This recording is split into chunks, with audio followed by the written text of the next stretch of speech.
Okay, morning. I'm in Madrid, I think it's in Central Park, isn't it? And we've just had a good day sightseeing. So, and we have a musician. Look, he's going to accompany us this morning. So I hope you guys can hear me okay. We'll wait till we get past him. Right, property and freedom. There's never a perfect piece of freedom, so that whole kind of financial freedom doesn't quite exist, but it largely exists. If you compare the position of somebody who owns a bunch of assets and somebody who has to go to work every day, there's a huge amount of freedom. First is financial freedom, because you don't necessarily have to do the work every single day, because you can employ a team like I do. I actually employ folks in-house and they've got a really good team, or alternatively you can take your assets and pop them out to letting agents and just make sure they're doing a really good job, because always the legal liability sits with you. And then secondly, there's time freedom. If you have a job, oh, look at these guys. They've been walking all around the city, and I'm quite envious. I quite fancy going on one. A second one is time freedom, and the time freedom means that I can tour around Spain for not quite three weeks and log in online, talk to my team, but not necessarily have to turn up on a day job.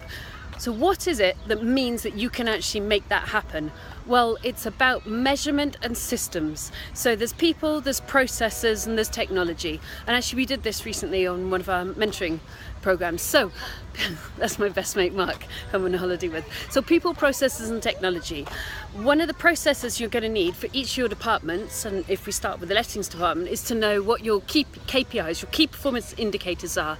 Meaning, what does your team need to deliver on, say, a weekly or a monthly basis in order for the business to be effective? So some of our letting KPIs are maximum, and they're tough KPIs to deliver, maximum 5 days void a month in the portfolio. I mean, that's really tough.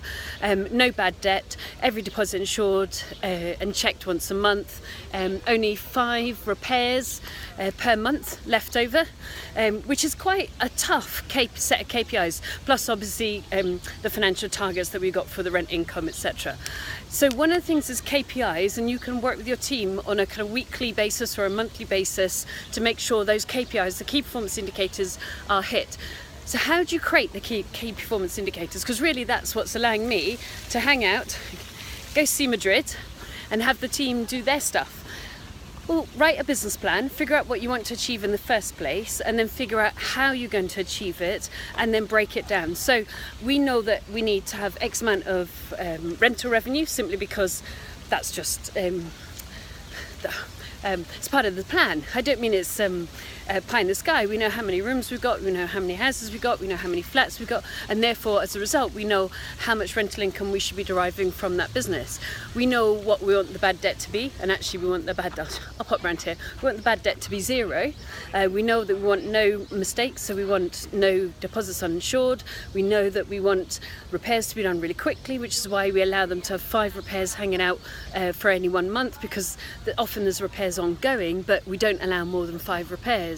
And we so do you see, by identifying in the first place what you have and how much the sales might be. Oh, we also have cost of repairs. Now for us, our cost of repairs needs to be less or equal to 10% of rent income. So when I look at our KPI spreadsheet, and I actually worked on it on the plane over here, lucky Josh, head of lettings, I did the equations so that when we measure our KPI, we put in what our actual rent is, not what our anticipated rent is, in case there's anything different, and then we look for 10% of that accumulative rent.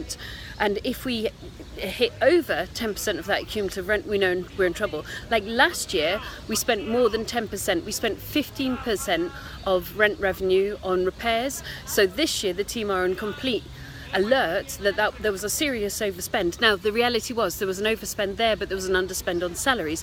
So, but nonetheless, there was an overspend on repairs. So they're looking at cost-cutting ways of making sure the repairs are done effectively and well planned. So freedom, weirdly, is about having a tight set of deliverables, which then allows you as the business owner to step outside, as long as you've got great quality people running the business. So that's on the processes. Then your people. Now, we all make mistakes, and your team are going to be the same. It drives me nanas. I mean, it drives me nanas when I make mistakes. It drives me nanas when other people make mistakes. But you've got to have a kind of 8% delivery, 20% cock up, okay, but you need to pick up a mistake straight away. So you want individual systems and process to understand when the mistake's being made so you can catch them really quickly. And then, so people, processes and technology. Technology for me, we use Google Drive. So I log in, I'm going to log in this phone to get all of my systems. We use, we have Airbnb, so I was on that this morning, just checking how things are going. We're on booking.com. We use Dropbox for business. So we have kind of, and we're starting to use Podio. We have very simple technology which allows cloud-based systems to be shared anywhere in the world.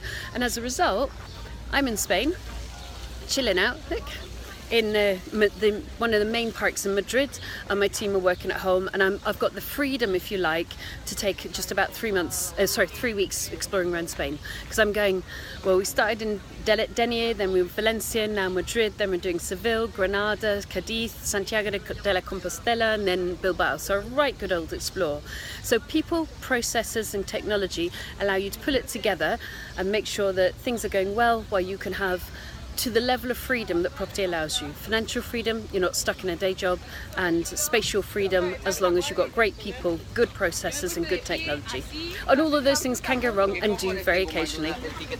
Hope you heard Spanish. Bye!